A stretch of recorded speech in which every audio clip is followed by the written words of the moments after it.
Viewer discretion is advised.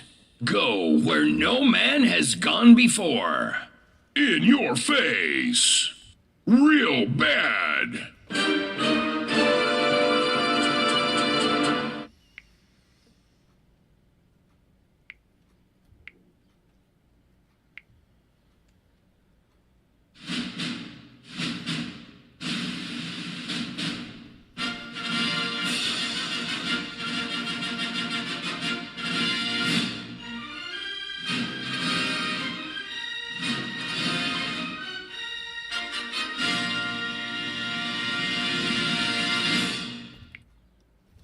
Broadcasting live from 71-degree rainy downtown Cleveland. It's station WDWL TV, home of not one, but 2 stars on the Hollywood Walk of Fame and an Oscar. And as we all know, the flashing G stands for your host, me, Grumpy. Oh, yeah, this asshole, brought to you by Grumpy Vulture Productions, still in a goddamn neck brace.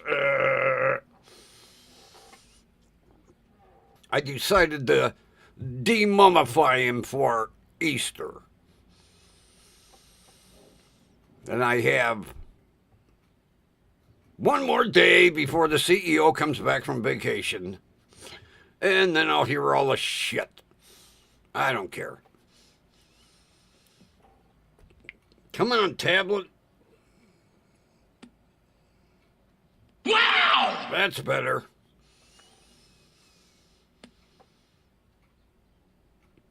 So,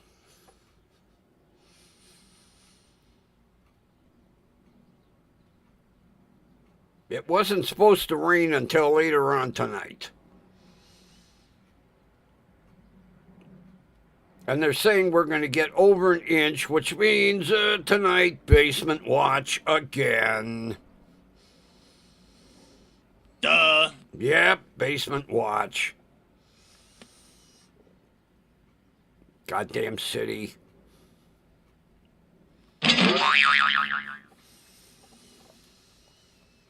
So, it has been very peaceful and quiet here. Because I have no idea where he took off to. His mother goes, "You know where he is?" "No." "Text him." "He's not answering his phone." "Oh, well." Just started there.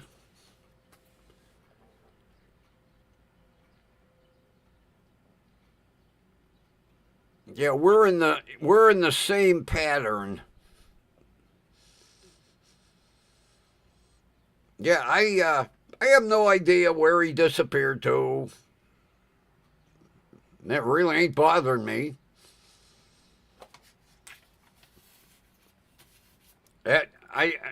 I had a good laugh though.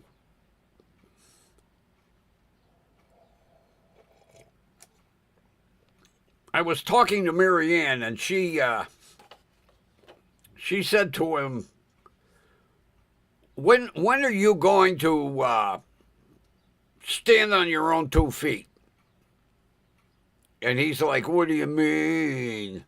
And she said, "Get a job, get a car, move out, get an apartment.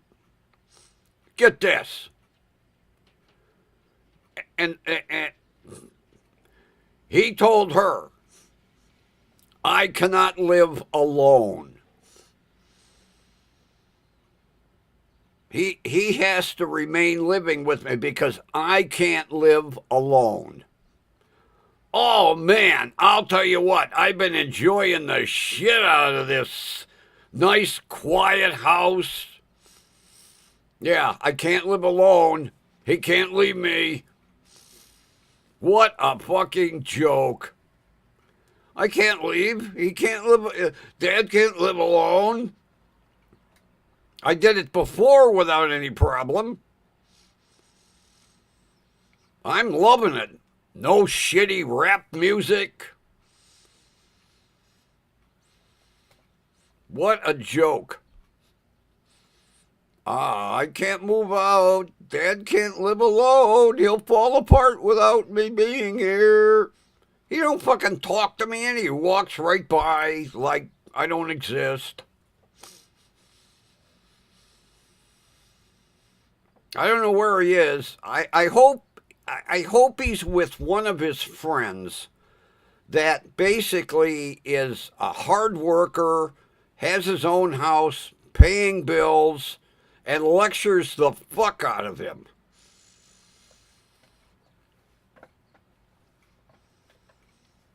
Of course, you know, his excuse, he can't get a job because he doesn't have a car. Well, after you lost your last job, if you would have gotten a job, you could have kept your car. Because the only thing that he was responsible for was his car payment and his insurance, which was really cheap because he was on my policy.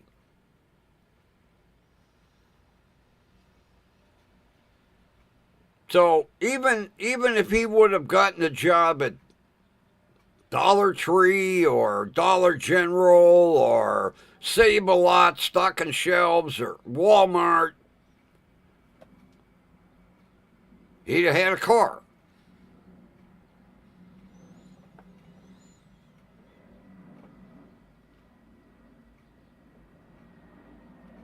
And I'm not getting him no car. No way.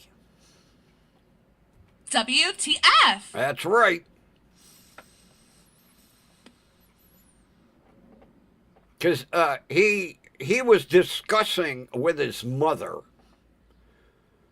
that he just doesn't understand why Dad needs 2 cars. And I've explained it many times. If for some reason one car breaks down, I have transportation. I can't be without a set of wheels. That's why I have 2 cars. It's not like I've got a bunch of neighbors that'll go, hey, I'll take you to the store. I'll take you to a doctor's appointment. No. And then he said to his mother, yeah, he's always got to buy stick shift cars. That's right, because when I had the automatic, you stole it.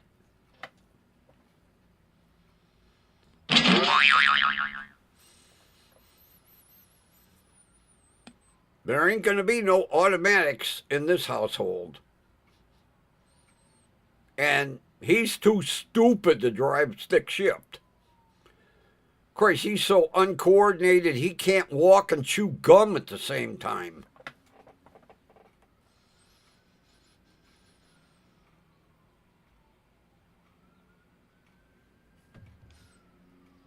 Why is it every time I do a joke, the fucking tablet don't want to work? Take 2.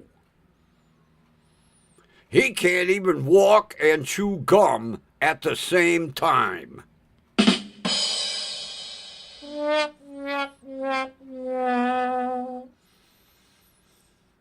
Kind of loses the effect when you have to do it twice.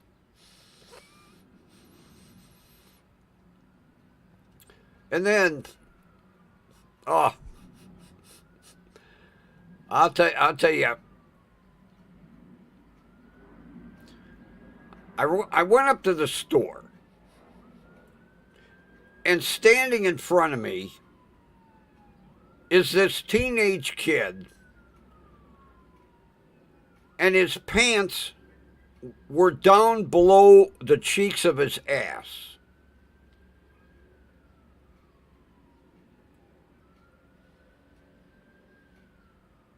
And my first thought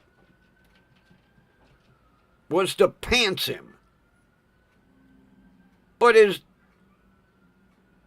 he was showing 90% of his boxer shorts anyway, so that wouldn't have.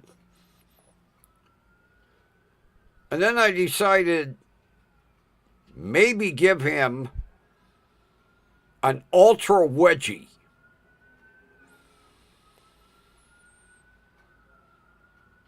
And I passed on that idea because you never know if they're packing. So I just said to him, pull up your fucking pants. In your face. And he just turned around and told me I was number one, took his purchase, and walked out of the store.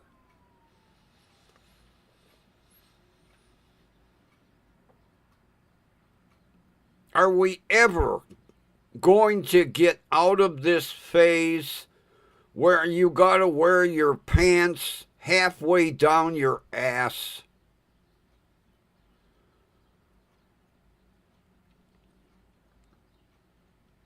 I watched 2 police chase videos. The first one was hilarious. 2 kids fleeing and eluding in, of course, a Kia. And they lost control. They went up over a tree lawn and ran into a bunch of bushes, and they bailed. Now, there were 4 police cars chasing, so they had enough officers. The driver bails. He takes about 4 steps and falls flat on his face because his pants dropped down almost to his knees and tripped him. The other one couldn't run because he was holding onto his pants, and he got tackled. Both of them got cuffed. In the second video, there were 4 kids in this SUV. Same thing, fleeing. They ran into a parked car.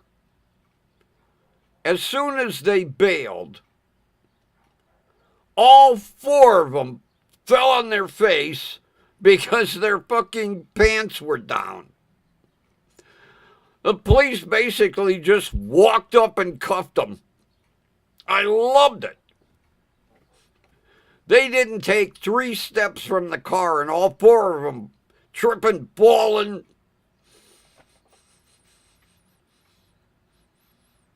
This shit has been going on for easily 25 years.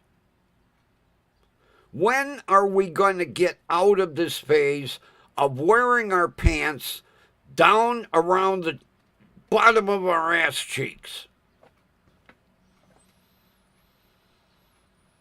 Oh, this kid in front of me, I was tempted to whoop.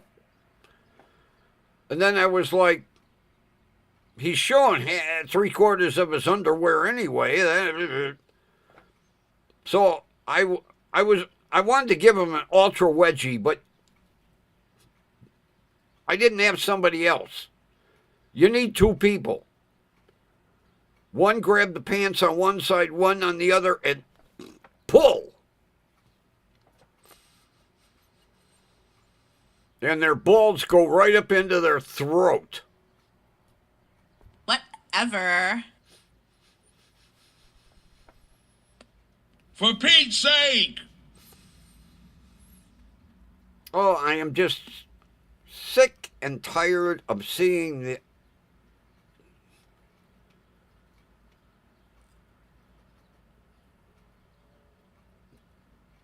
I says to one day, I said, you don't see girls doing this. What are girls impressed seeing your fucking boxer shorts in the cheeks of your ass?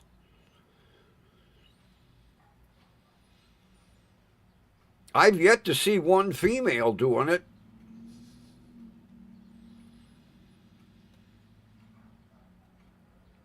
But this shit's been going on easily 25 years. And it every year it gets more and more and more aggravating.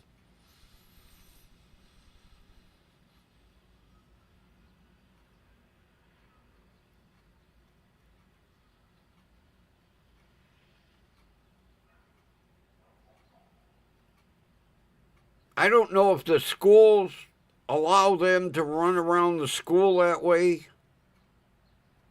I'm going to ask one of these days. There's a couple of very nice young ladies that come in to the Indian store after school. I'm going to ask them, do the teachers allow the boys to wear their pants down below their ass cheeks in school, or do they make them pull them up? They're probably allowed because, it's against their rights to have to pull up their pants.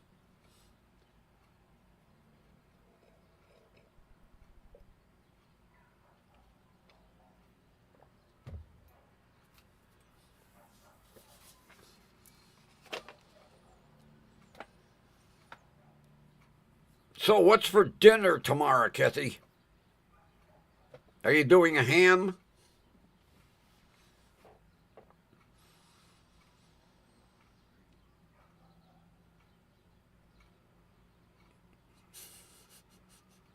I decided against the ham.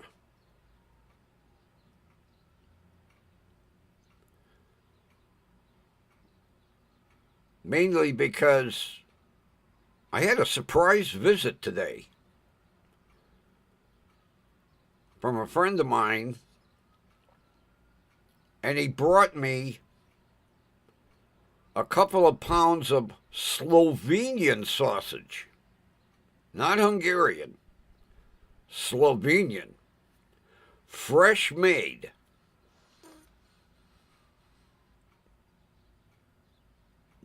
Some market on the east side. So he said, I know how you love ethnic food. He said, I brought you some fresh Slovenian sausage. I was like, oh boy. And I ran up the store and bought another jar of sauerkraut. So tomorrow, I'm going to do the Slovenian sausage and sauerkraut in the slow cooker, throw in some potatoes, and that'll be my Easter dinner.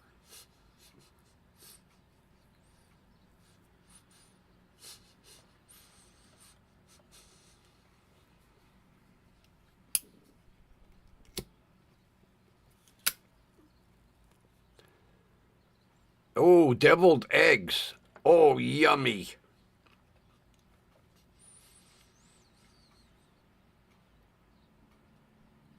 When you make your deviled eggs, do you put in a little bit of dry mustard and maybe a couple of dashes of hot sauce?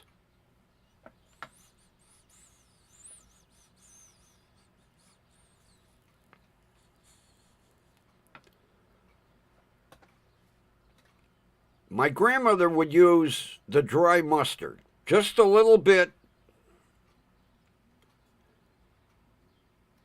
and then my sister uses dry mustard and a little hot sauce.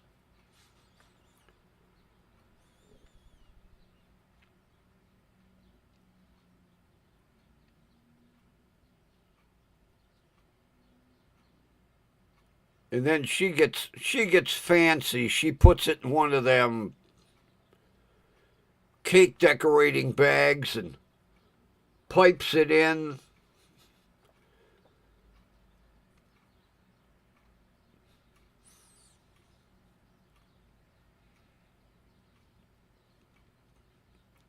Isn't it amazing? It's absolute. I'll tell you what.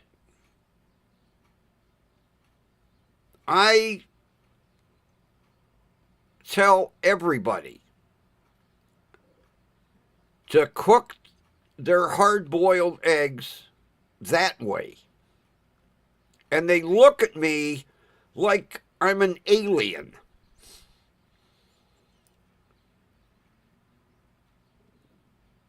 But it's nice when you crack a shell and it falls off the egg. It's amazing. Yeah, my son's mother would use prepared mustard. Oh, you do the old pastry bag too? I gotta admit, they look fancy. You know, she'll have them all piped, and then just do a little couple of taps of paprika just for the look, and then maybe a little chive. Tell my sister, well, I go through all that. Everybody just grabs them and...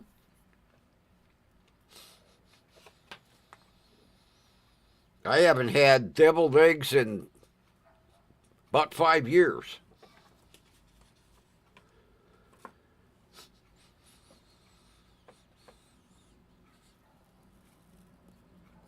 My sister would make a shitload every holiday. And there wouldn't be any left at the end of the dinner.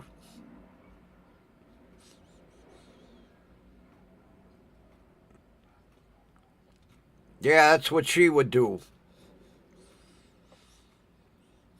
Matter of fact, she looked like a fucking ship. She'd have that paprika up in the air about 2 feet. Then grab some chives. I'm like, can you get any farther away from the egg? But they look fancy when you put them on the table. And then everybody...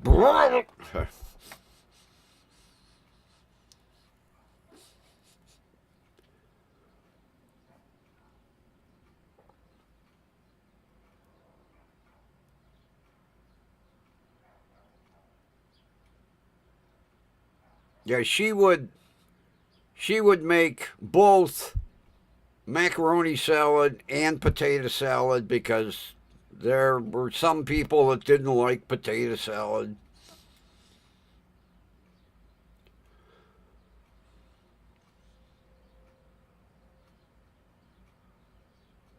She told me if I wanted to drive out to Vermilion, I could come for dinner.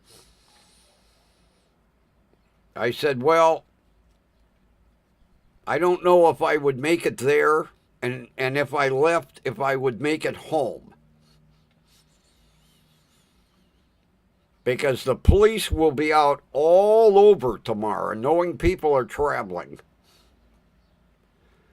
And I don't need no suburban police department with a license plate reader on the car. And they go, well, that don't look like a RAV4. Let's pull it over.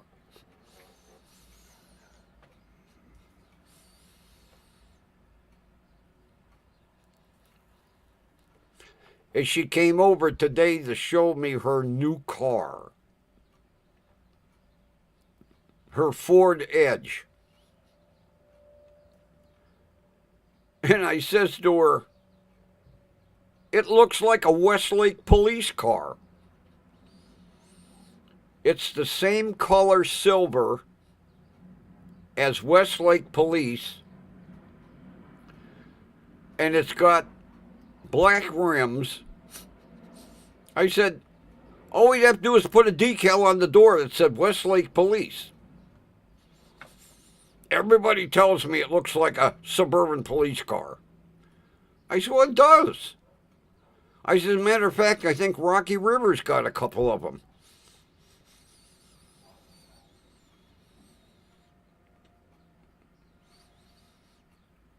She opened the frickin' sunroof. It's like the whole car. She pushed the button, and the cover was going and going and going and going and going and going. Then she pushed the button to open the sunroof, and it was going and going and going and going and going. I was like, Jesus Christ.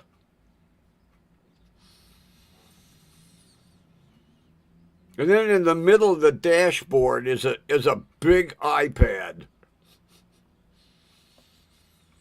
It controls everything except the radio. That's the only thing that has knobs, is the radio.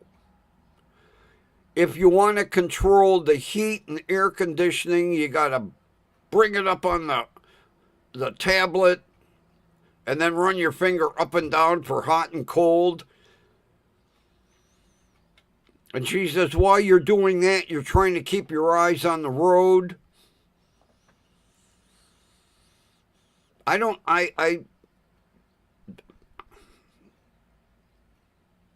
know what these auto manufacturers do. They actually drive their own cars? Why would you put a big fucking tablet in the middle of the dash and control features like the blower fan and the temperature on a tablet when you're trying to keep your eyes on the road? Everything is controlled in that stupid tablet except the radio. And then on the console, she's got that spinner knob for park, reverse, neutral drive. I mean, beautiful car.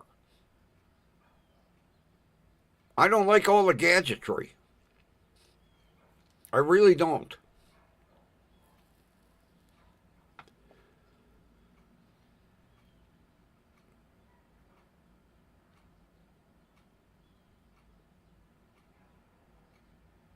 And then she opened the hood.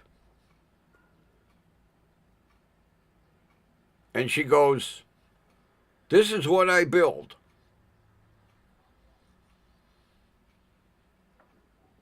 I says, "Okay, what parts do you put on?" "Well, I put this on, I put this on, this on, this on. This big plate on the front of the engine, those pulleys."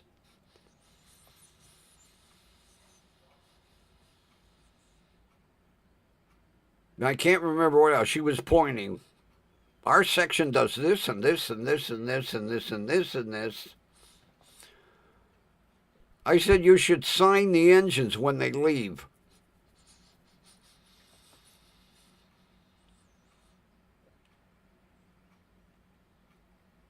It's amazing. This is a female that didn't know a screwdriver from a pair of pliers. And she's building V6 engines at the Brook Park Ford plant.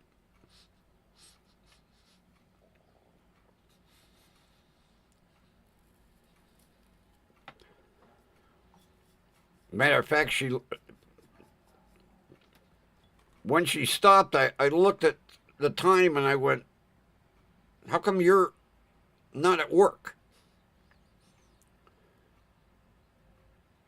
She said, "Well, we went through and did everything." Matter of fact, everybody on the engine assembly line, they must have had a little conference and said, "Let's get this shit done as soon as we can."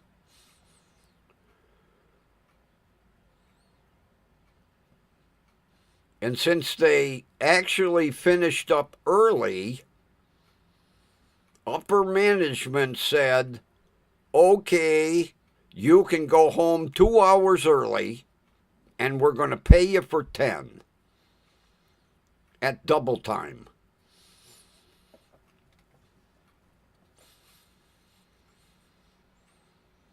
It's not too bad. Got time and a half yesterday, double time today. And if she would work tomorrow, it would be triple time.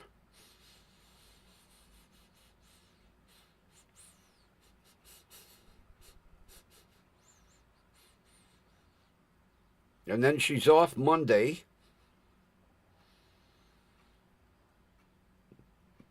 She went, why don't we transplant some flowers and some hostas? I said, what? She said, well, I think all those would look good in the front yard rather than back here where nobody sees them. I said, I'm not that energetic.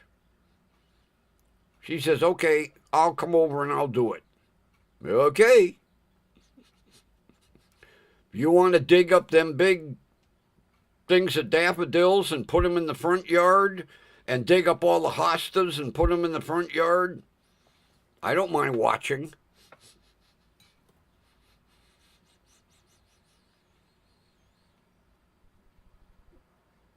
Yeah, oh man, do I have a daffodil patch in my backyard. And Marianne pointed out, way in the backyard, you ought to see the crocus patch. Holy shit.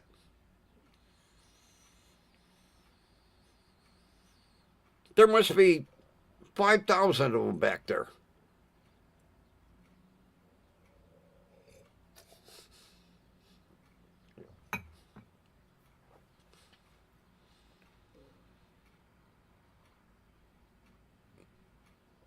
Yeah, I have a divot in my front yard. It's about a 4.5 foot diameter circle in my middle of my lawn, where they had dug out a tree years ago. Well, yeah, they cut down a tree and then they dug out the stump. So she goes, we could do an outline with the daffodils and then put the hostas in the middle. I said, you got a mouse in your pocket? What's this wee shit?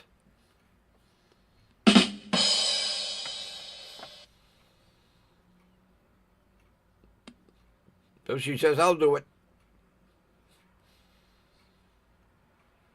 It's okay. Works for me.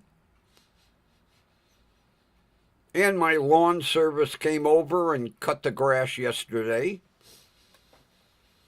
much to my dismay, because I really didn't want to cut that short.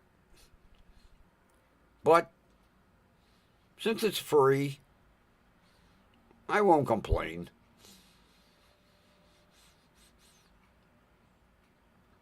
Not to mention, he has one house less of lawn to cut now, since the house next door to him is sold.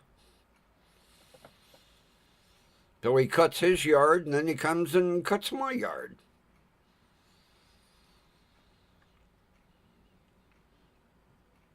Free lawn care. Because he doesn't like that I like my grass a little taller.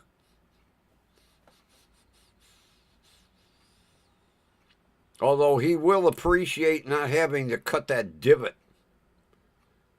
The lawnmower goes, boom, boom. It'll look fancy. The only problem is,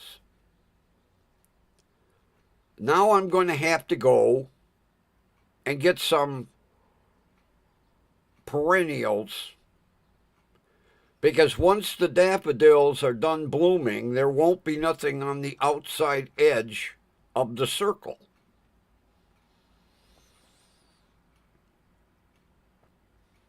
So I'm thinking of buying a couple of Shasta daisy plants, because they get big.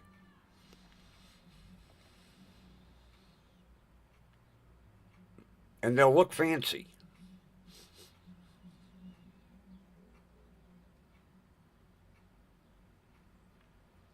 And that way it'll give Rob something to look at when he's sitting on his couch staring at my lawn going, oh, there's flowers out front now.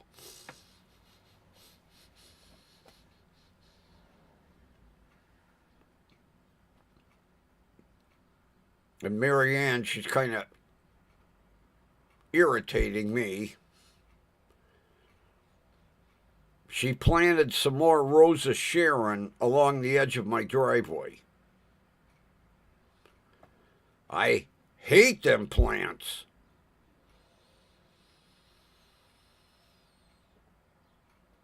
Yeah, she had a bare section. So she filled it in with little Rosa Sharon seedlings.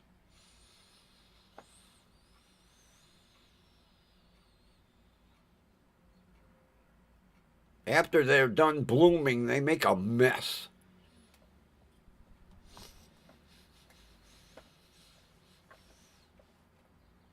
And then she comes over and she goes, can I borrow your battery charger? I said, why? The van went dead. Now this is a 2018 or a 2019 Ford Transit van. So I says, oh, okay. I come over with a battery charger, open the hood, and I went, where's the battery?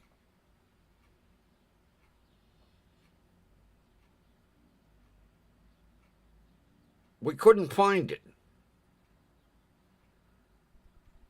I looked everywhere in that engine compartment. We could not find the battery. I said, go get the manual.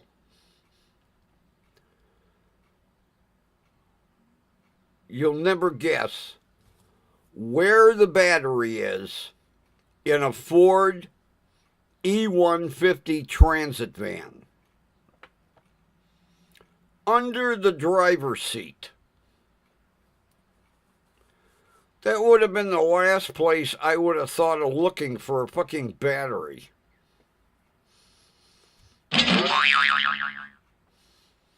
Under the driver's seat.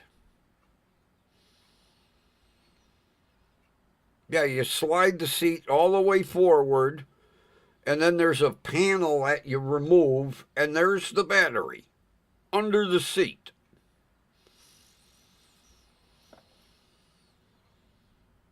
All that room under the hood,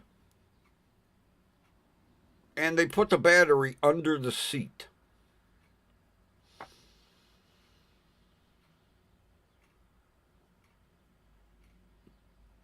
Almost as bad as my buddy's Jaguar. The battery's in the trunk.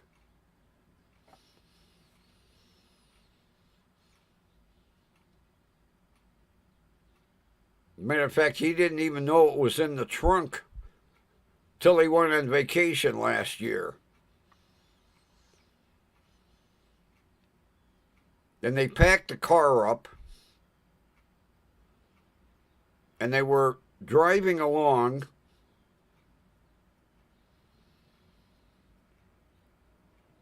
and they stopped some restaurant for dinner.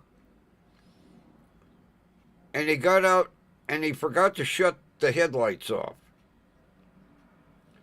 So when he comes out, the car wouldn't crank. So he called AAA.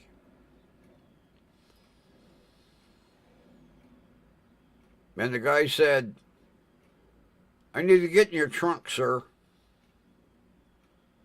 He said, what do you mean get in the trunk? It's full of luggage. He said, your battery's in the trunk. My buddy went, No, it's under the hood. He lifts the hood and goes, I don't see a battery. And the guy goes, it's in the trunk. They had to unpack the fucking trunk to get to the battery to jumpstart the car.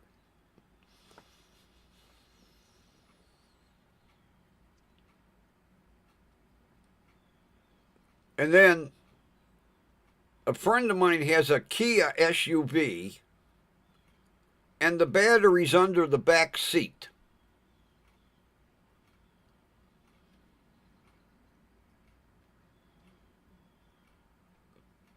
I don't understand why the manufacturers put these batteries everywhere except under the hood.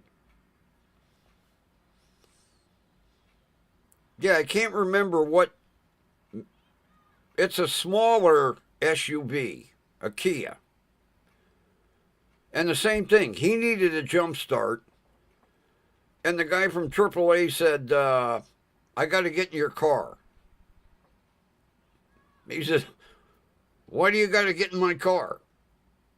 He said, well, if you want me to jump start you, I got to get to the battery.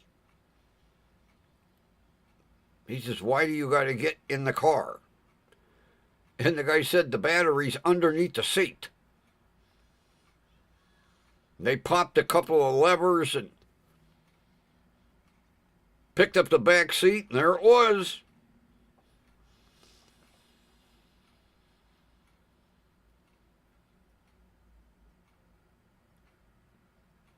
But I can't believe on that big-ass transit van, with all the room under the hood, why the battery is under the driver's seat.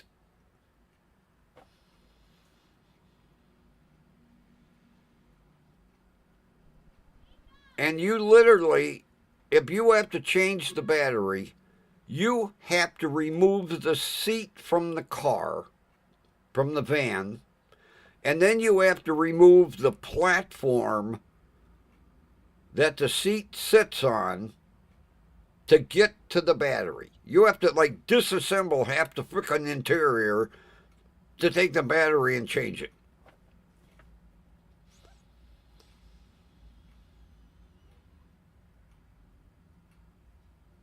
I'll stick with my Passat. You open the hood, and the battery is right back by the firewall on the left side. Right there. Right in the open. Open hood, battery. Shitbox, open hood, battery. No need to pull out manuals. No need to Google where is battery.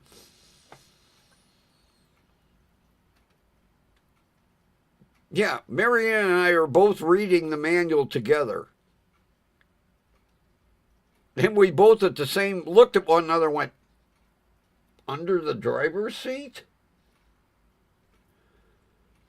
I said, I slid the seat forward.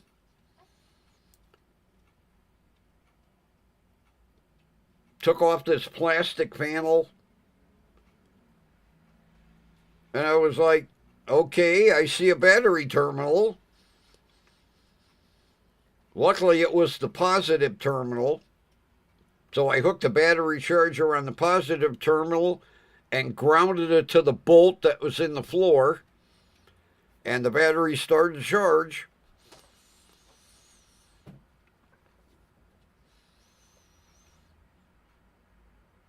And I told her I'd leave it on for a couple hours. And then I said, after you start the van, leave it run for about 20 minutes. And you should be good. And then make sure you start it every day. Because, see, she hasn't started it for like a week and a half. And these new goddamn cars, they've got so many computers in them that you either have to start them every day and run them, or you have to put a trickle charger on them to keep the battery up. Otherwise, they go dead. Because I asked her, I said, how come you haven't been starting it daily? And she goes, I just don't think about it. I said, when's the last time you started it? She goes, a week and a half ago. There you go.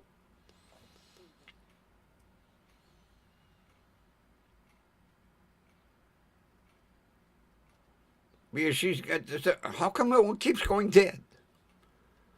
I said, because it's not like back in the day when a car had one little computer. I said, a lot of these newer vehicles have 3, 4, 5 fucking computers in them. And they're all drawing voltage.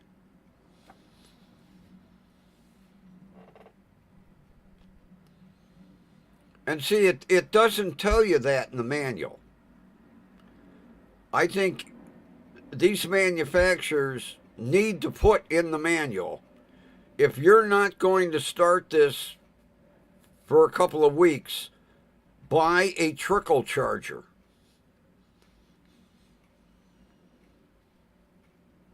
It's stupid.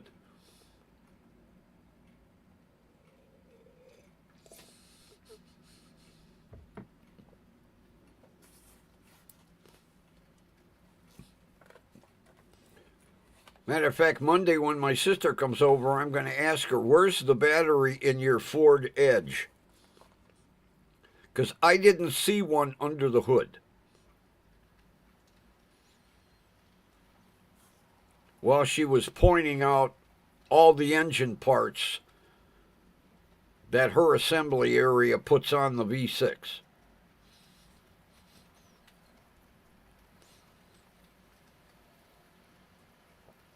Then she showed me her fancy hoodie that the union gave them.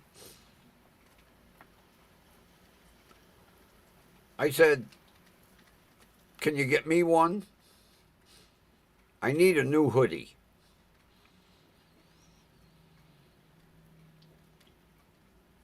And then she gave me a pile of work gloves. Yeah, they're nice.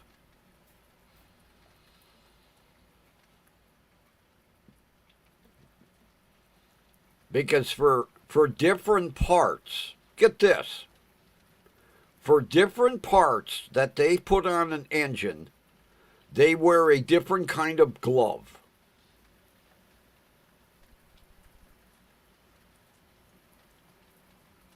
While they are installing parts on the engine, they have 4 different pairs of gloves. A green pair, a blue pair, a yellow pair, and a red pair.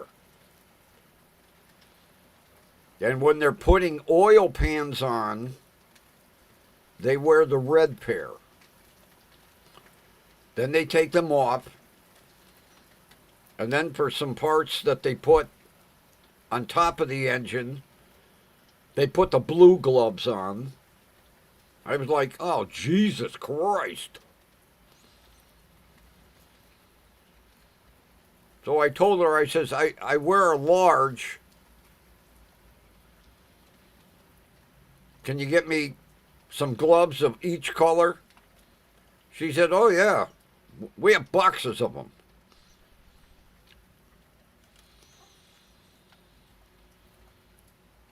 Like fucking surgery. Hang on. You can't put an oil pan on with yellow gloves. You need red ones. Oh. Don't touch me. I'm sterile.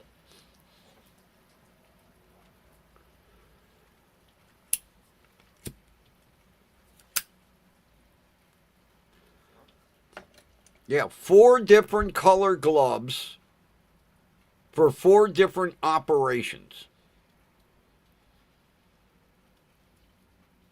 I never heard of such a thing.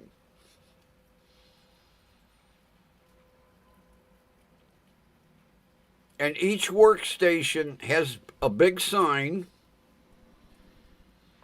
and it has a picture of a colored glove. And then it says, oil pan, oil filter, red gloves.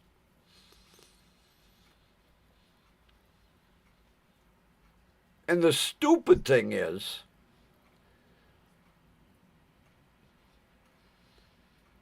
you have to wear a pair of green gloves to put the dipstick in.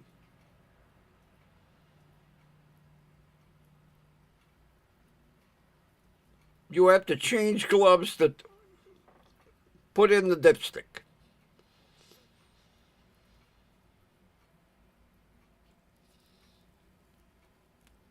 And these fucking engines are moving while they're working on them.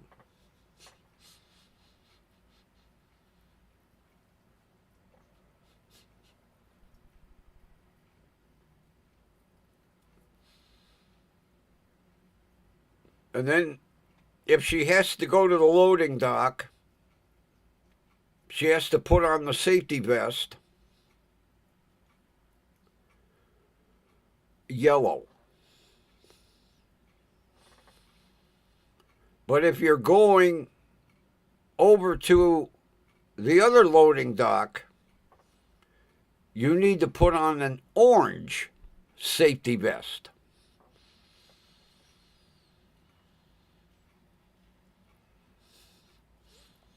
One loading dock, yellow safety vest.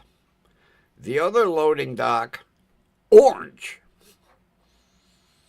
I told her I don't want no safety vest. No, thank you.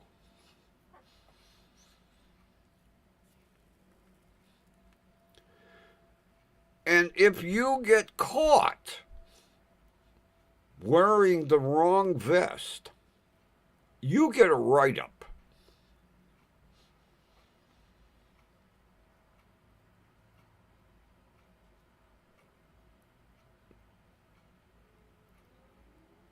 Not like in the days back then. Back then, no gloves, no safety vests. Shit, didn't even wear safety shoes.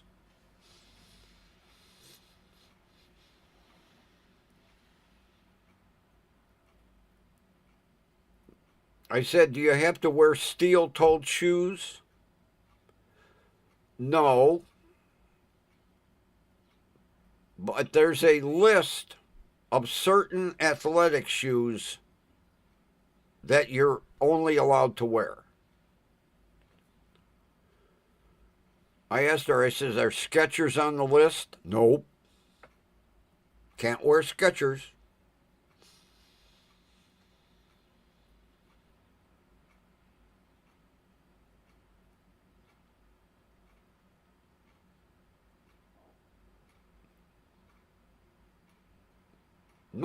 No wonder cars are so fucking expensive.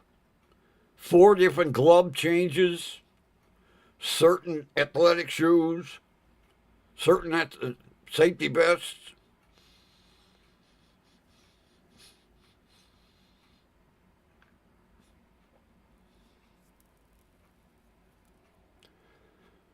And she said, it's worse up in Detroit on the assembly lines for like the F-150s. Each workstation has a different color pair of gloves. Like the people that installed the emblems. Like on the fender, F-150, white gloves.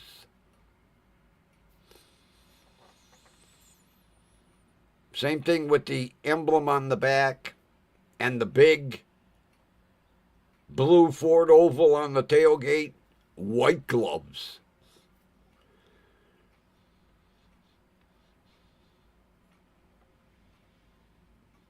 gloves for everything.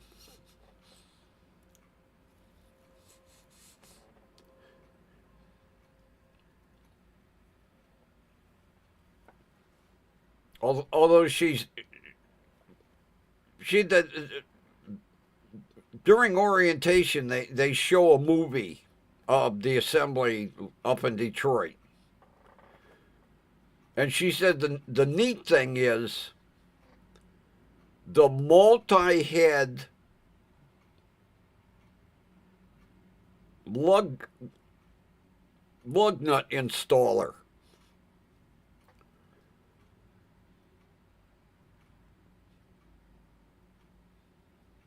They put the wheel on and bring this thing down, and it's got 5 lug nuts, or 8 or 10. Just walk up, pull a lever, and all 5 at once.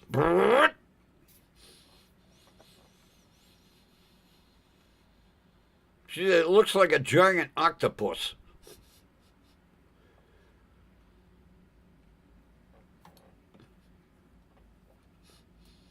But what's neat is you sit down. You have a swinging office chair. It's mounted on a big arm. You swing into your workstation, you swing out.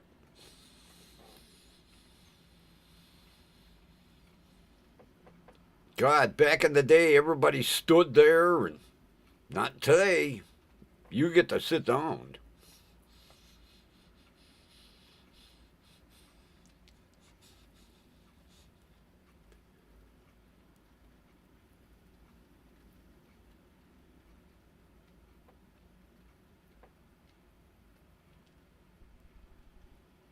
Unbelievable.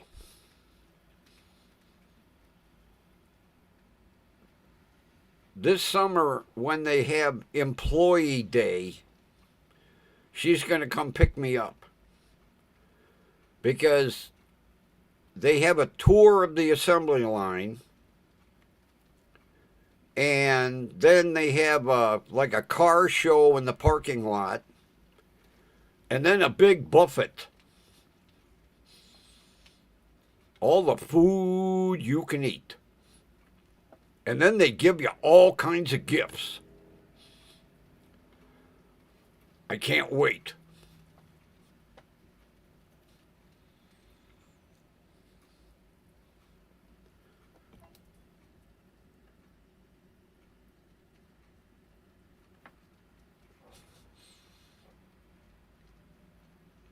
Not today. Everybody sits down. Just about everybody sits down.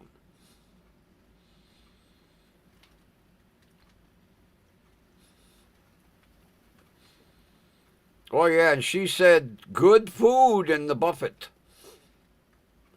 Ford goes all out for Employee Day.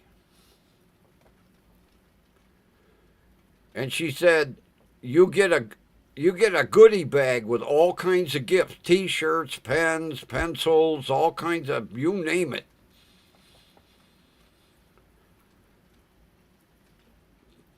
So she said, I'll come and pick you up.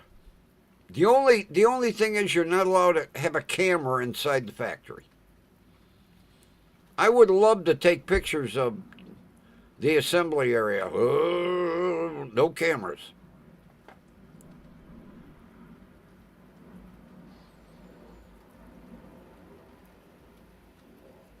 Because I told her, I said, where the hell did I put it now?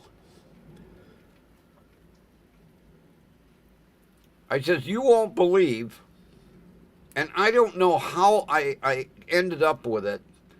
I have a Parker, and it's an expensive pen, rollerball, and it says, it's got the big Ford logo on it, and it says Cleveland Engine Plants. I don't know how I acquired this. She wanted it. I said, oh, no, no, no, no. This is mine.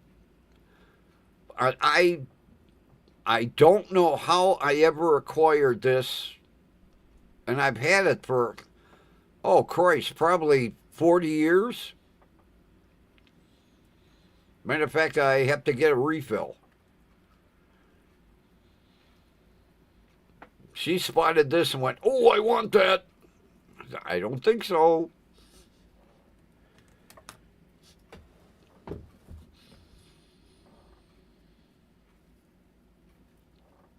Yeah, she said for Employee Day at the car show, they have a lot of concept cars. Now you're allowed to photograph outside. So you get a tour of the assembly line, you go out to the car show, and she said they have games and stuff and you can win really expensive Ford merchandise.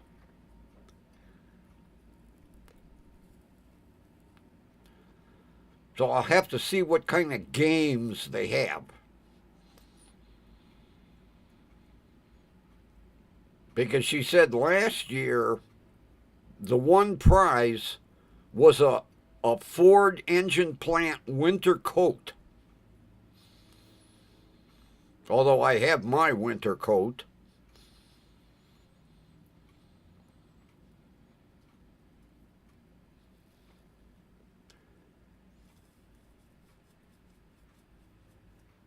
Because I asked her, I said, what's on the buffet? She said, just about you name it, they have it. She said last year they had steak on a stick. You could have as many sticks as you wanted.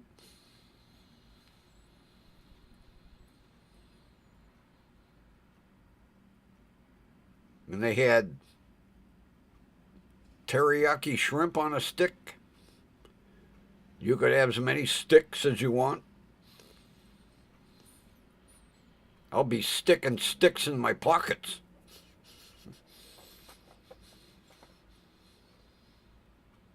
And she said the burgers are delicious. They have a chef cooking burgers.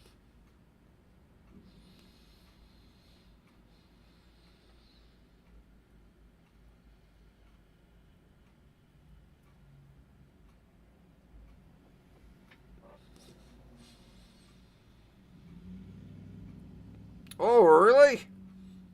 I know where American Spring and Wire's at. I know right where American Spring and Wire. Well, I don't know if they're still there.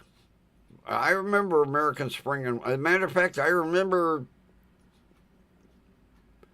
the good old Mr. Coffe. I don't know if that's still there either.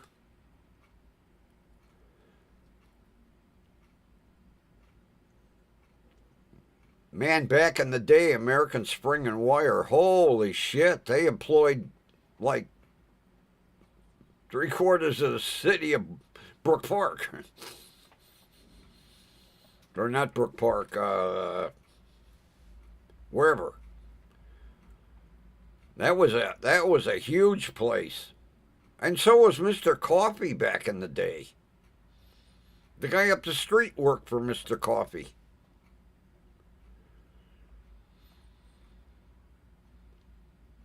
Matter of fact, he used to come home with rolls of the coffee filter paper before they made it into filters. He used them for paper towels.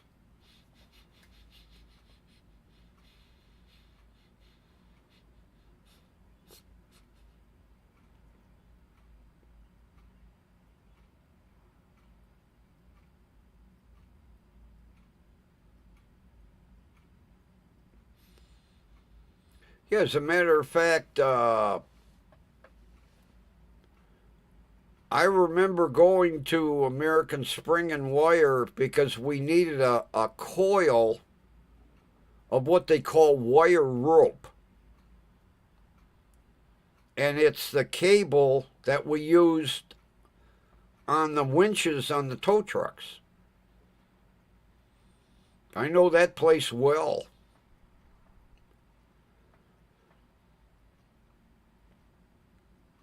Yeah, I had to run down and pick up, God, I think there was 500 feet on that spool.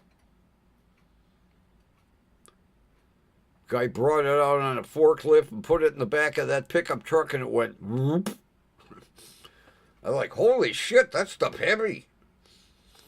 Yeah, the whole back end of that pickup sagged when he put that big fucking spool on there. Yeah, I remember that place well.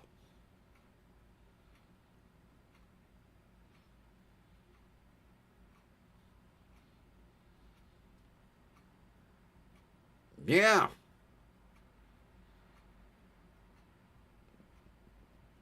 I probably ran into your dad.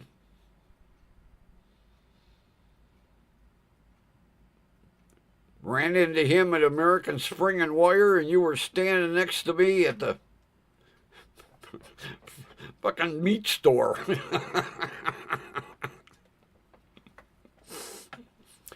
Yeah, it is small world. Jesus Christ. And I'll tell you, I made more than one trip. Because each tow truck took a different size cable. So when we'd have to replace winch cables like on the smaller flatbeds, I'd have to run up there and pick up a spool. But I remember, God, it was big shit.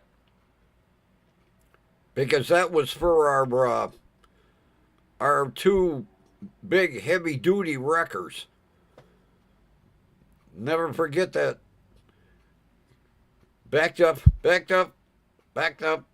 stop. Come out with a forklift with that big spool on it, put it in the back end of that pickup truck, and the fucking thing sagged.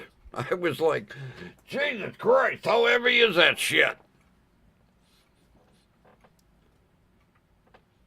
And boy, the front end was up. Boy, you talk about easy steering.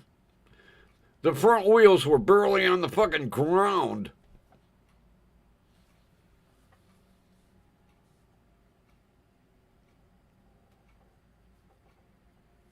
Hey, he might have been taking a break when I was there, outside.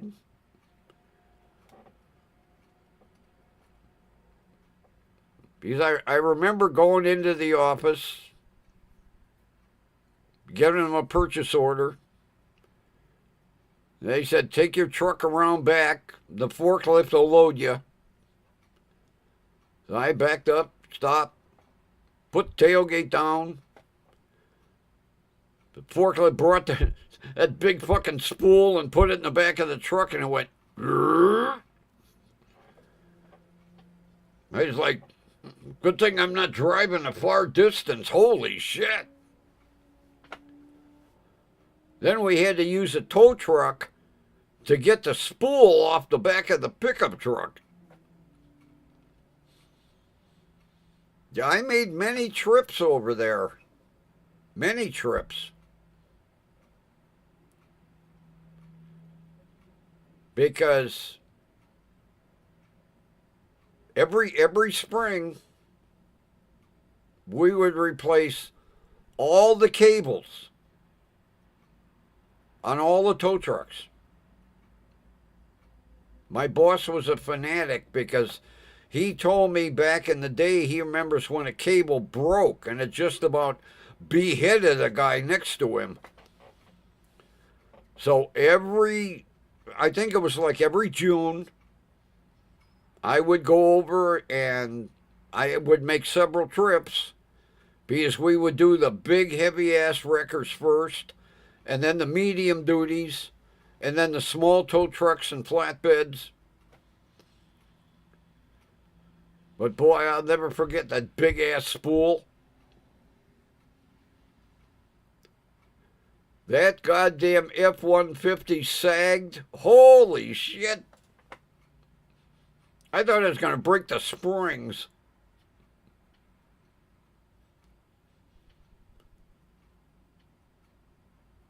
Yeah, good old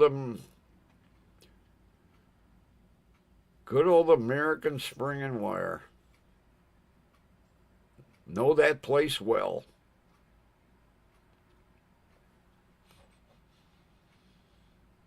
Fucking small world. Your dad worked there. I go out to Kaiser Meats and you're shopping there.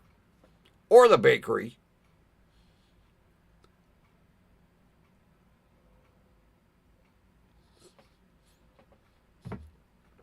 Unbelievable.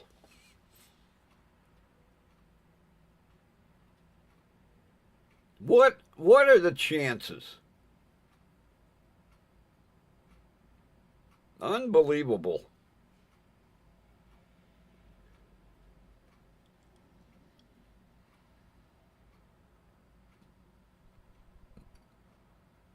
I can still see that fucking pickup truck.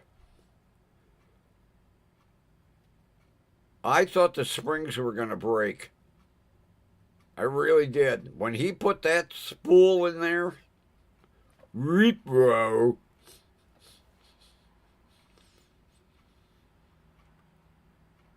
I thought I was driving an airliner taking off. Christ, the front end of that truck come up off the ground. I got back to the tow yard and I said, we need to take the F-350 the next time. I said, this is a little heavy for that little F-150.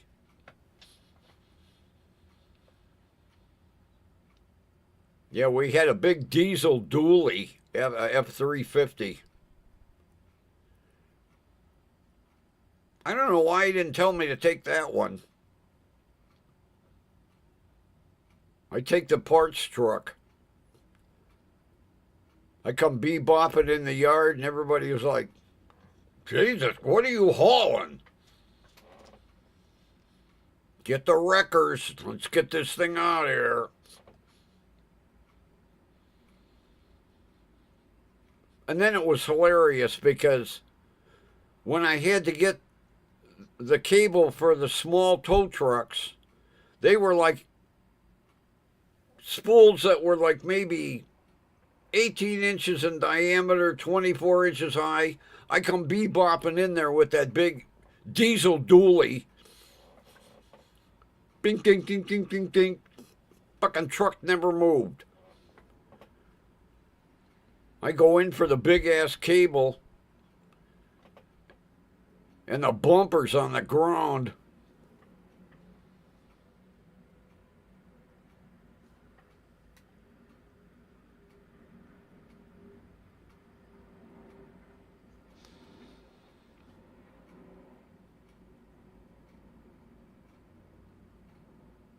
Oh, I believe it.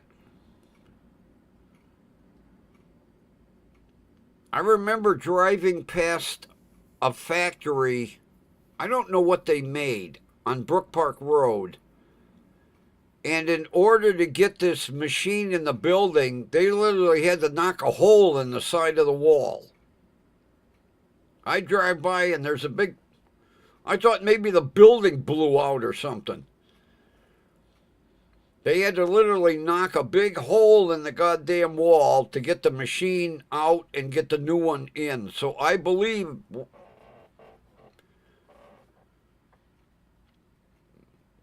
because some of that machinery is so big you can't just put it on a dolly and walk it through the plant.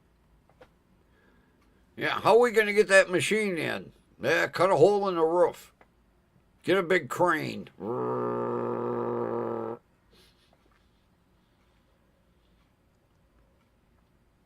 Yeah, I can't remember what that company made on Brook Park Road. But they literally had to knock a hole in the side of the building. I think it was some sort of press. some sort of metal press. And they bought a new one. They had to take the old one out and put the new one in. And they literally blew a hole in the wall.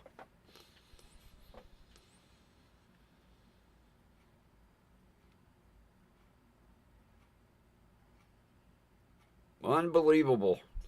But boy, small world, and how. God damn.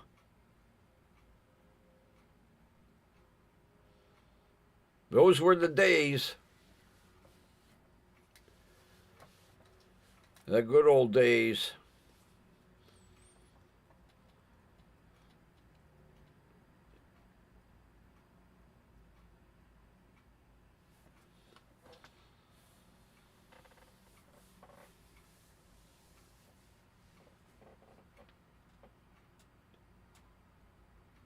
Yeah, between, Mr. Coffe and American Spring and Wire and the Brook Park Engine Plant. Well, take a look at when Chrysler had the stamping plant in Twinsburg. Between that plant closing and the Chevy Cruze plant closing, it wiped out that city.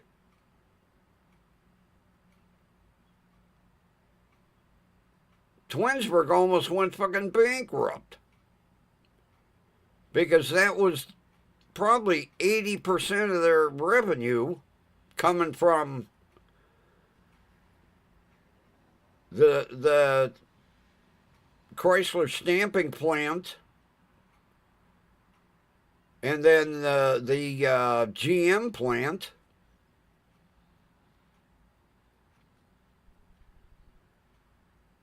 I could not believe I had to take a ride out there for something. And driving past all this vacant land, because they tore everything down. And I'm like, Jesus Christ, there used to be a stamping plant here.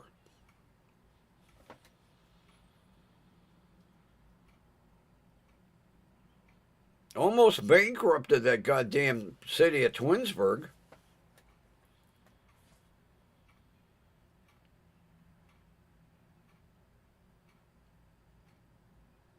And, they offshore it. All them jobs lost.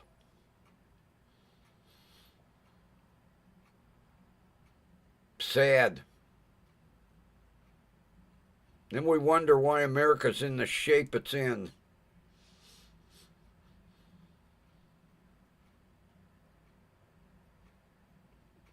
Then we got that warmonger in the White House. Oh, he wants to blow Iran off the map. Ugh.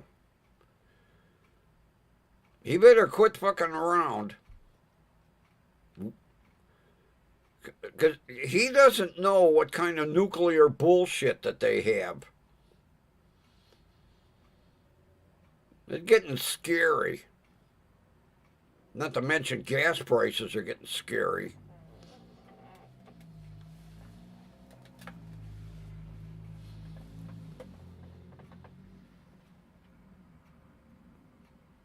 I saw a clip on the news. Goddamn gas prices in some areas of California are up to $6 a gallon.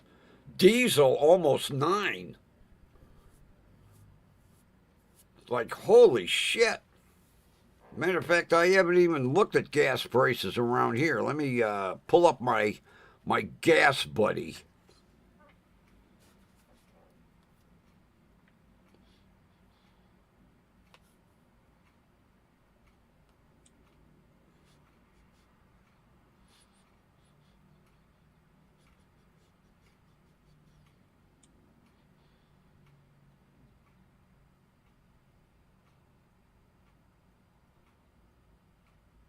Well, regular 87 octane 375. So 93 octane is probably 4.25. And I need 93 octane in the Pissat.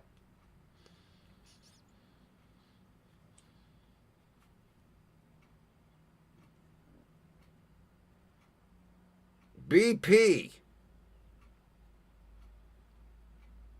regular, cash price, 87 octane, 419.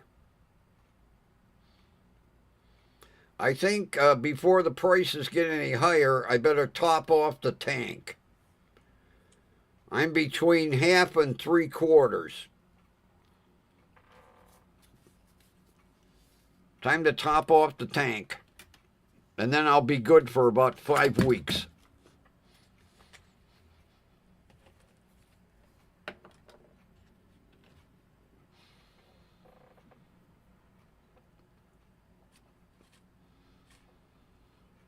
Yeah, see, the major problem is they always have the 87 octane price. Well, 93 is sometimes 75 cents to $1 more a gallon.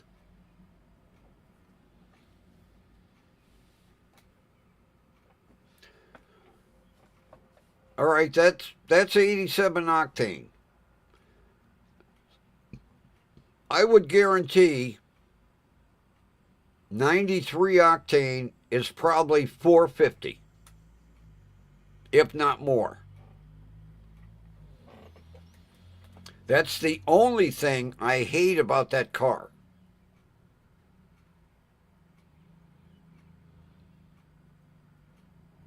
Because it says in the manual and on the gas door, 93 octane or higher only. Because basically, if I run 87, it'll fuck the engine up.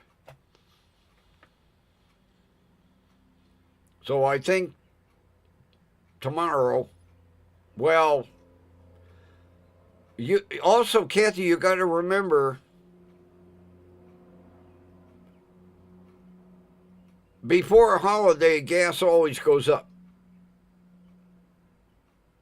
Now, it ain't going to come down too much, but I can guarantee by Wednesday it'll come down a little bit. Because they always screw you during a holiday. Because the gas prices go up because they know a lot of people are driving. So I'll keep an eye on my gas buddy Tuesday, Wednesday, Thursday. But I'm still going to be paying over $4 a gallon.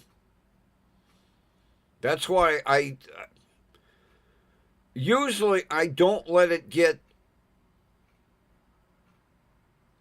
below 3/4. Right now I'm between 3/4 and half. Because it's too expensive to fill it.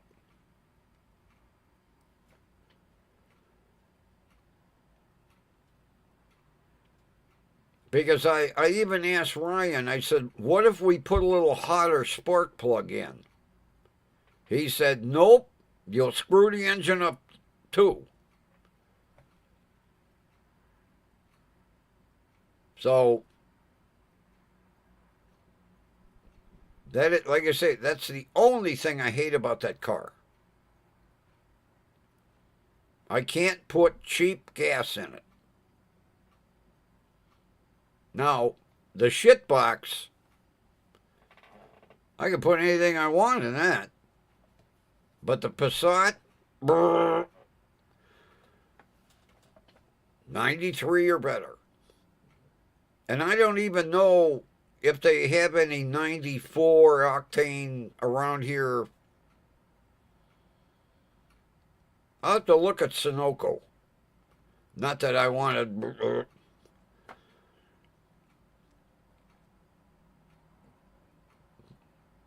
But if the price between 93 and 94 isn't too much different, I'll pop in a little higher octane this time.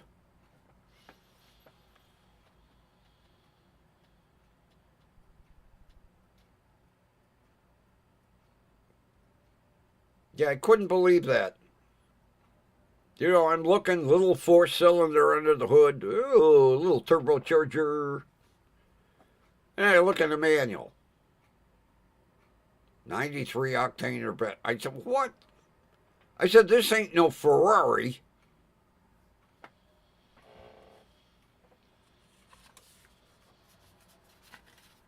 Because I even said to him, what if I put 87 in and buy a bottle of that octane booster? Nope.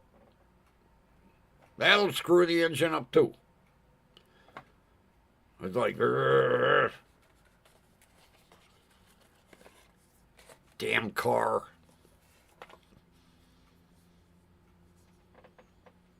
Yeah, this is the first time I have gotten below 3/4 of a tank. It hits 3/4, and usually I'm right up at the gas station.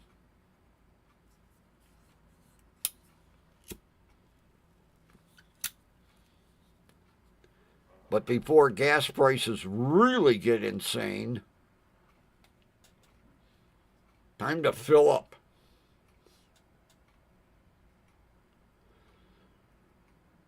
Jesus.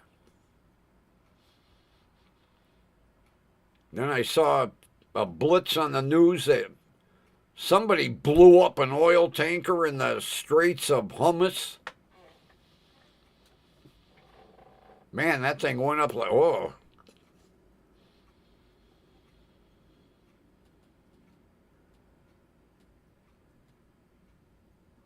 Trump better quit messing around.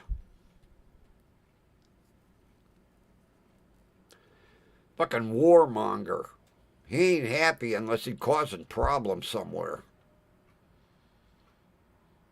He has to remember he's president, not emperor.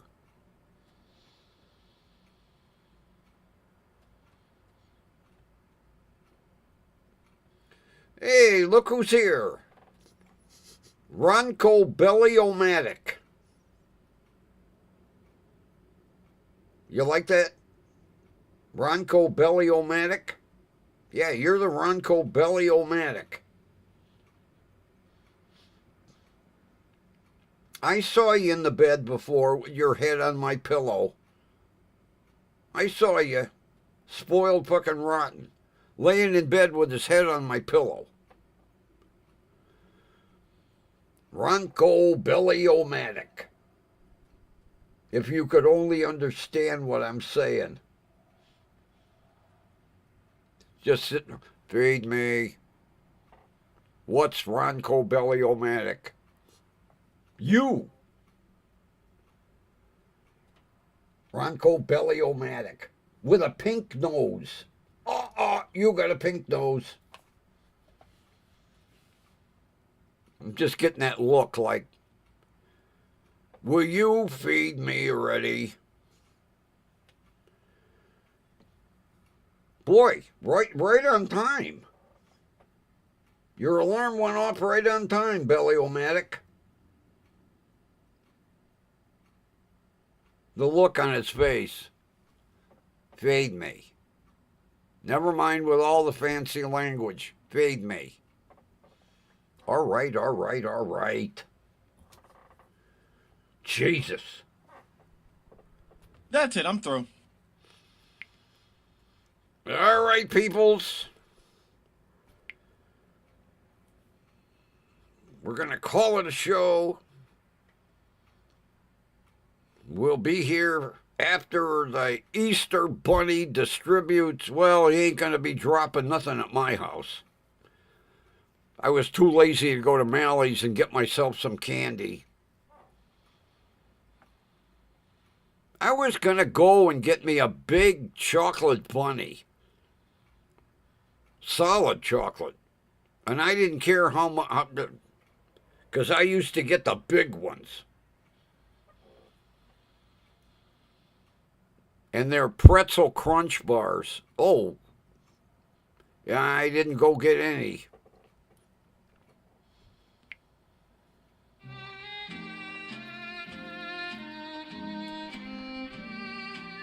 Yeah, maybe I'll just go get me a bag of Kit Kats tomorrow.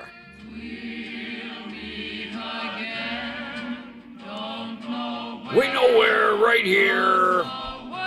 Oh, home of not one, but 2 stars on the Hollywood Walk of Fame and an Oscar. Bow real nice. There you go. Oh, I don't want to hear it. He gets to bow now. Bastard bird. All right, peoples. Enjoy your dinner tomorrow and ship some deviled eggs up my way. All right, everybody.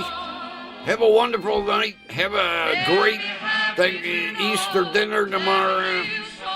And we'll see you after dessert. Bye-bye.